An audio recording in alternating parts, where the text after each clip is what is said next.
team, I wanted to talk to you briefly on mitigating the negative effects of alcohol.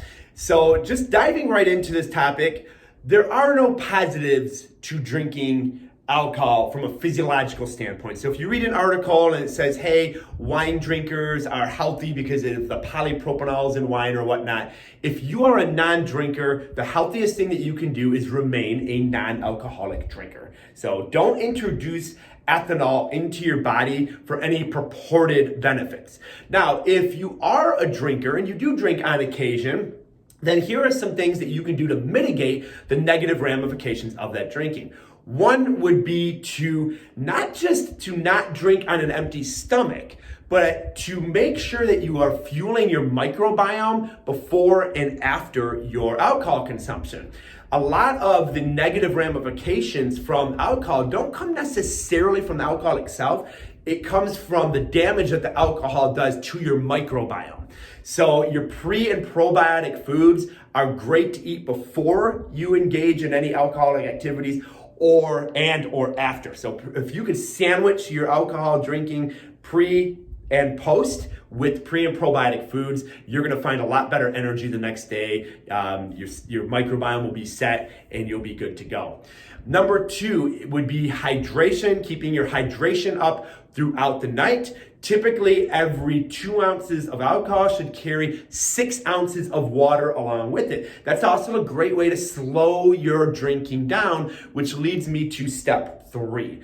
Step 3 is you want to mitigate the negative ramifications of drinking to about having 1 to 1.5 drinks per hour, depending on your body size. So in order to do that, you're going to want to avoid being this guy. Okay, so this guy is binge drinking. He's doing some shots, okay, drinking right out of the bottle.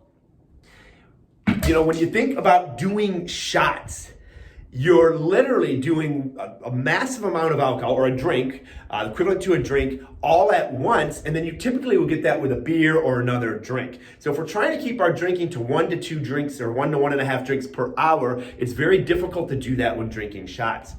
Next is understanding that the caloric density of alcohol. Alcohol has about the same caloric density as a tablespoon of olive oil at 7 calories per gram. So oftentimes in food labels, it will read 0 carbs, 0 fat, 0 protein, but it will have 99 calories. Those calories come from the alcohol itself. So when you're mixing your alcoholic beverages, mixing it with things like diet tonic or soda water, and then I like to carry a little Mio in, so you can spray a little bit Mio. The Mio is very small, easily fits in your pocket, and you can add some flavor to that particular beverage. But a lot of alcoholic beverages are mixed with high fructose corn syrup, sugar, and things of that nature. So we definitely want to avoid those added and extra calories. And we definitely want to account for the calories in the drink itself. So if you're counting macros, you're typically going to take a 1.5 ounce pour is going to be the equivalent to 30 grams of carbohydrate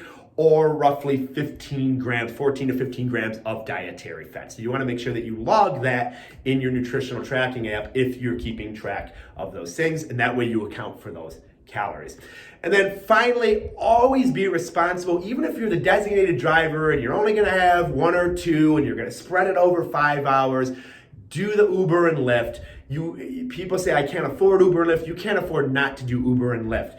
There's a situation where maybe you're well below the legal limit. You've only had 2, but you're not going to want that on your conscience if someone ran in front of your car and you had 2, or it's icy out and you rear end someone, or maybe someone who's trash rear ends you and the police officers are breathalyzing both of you, and yeah, you're below the legal limit, but there's still ethanol in your system, you've still been drinking, and that can lead to other lesser offenses. Maybe it's not a DUI, but you're charged with other lesser offenses. It just isn't worth it. Use your Uber, use your Lyft, use your friend who's pregnant, who is not drinking at all. Whatever you need to do to have a peaceful night out and a peaceful drive home. But even if you're the assigned designated driver, that means that you've had 0 all night, not 1 at the beginning of the night and maybe 1 more later on down the road. So kind of have a 0 tolerance policy for when driving is involved with drinking. I hope this was beneficial for you, and I wish you guys all the best. Continue to tune into our videos, level up your knowledge, increase your awareness, keep your questions coming in. That really drives the content that we put out there.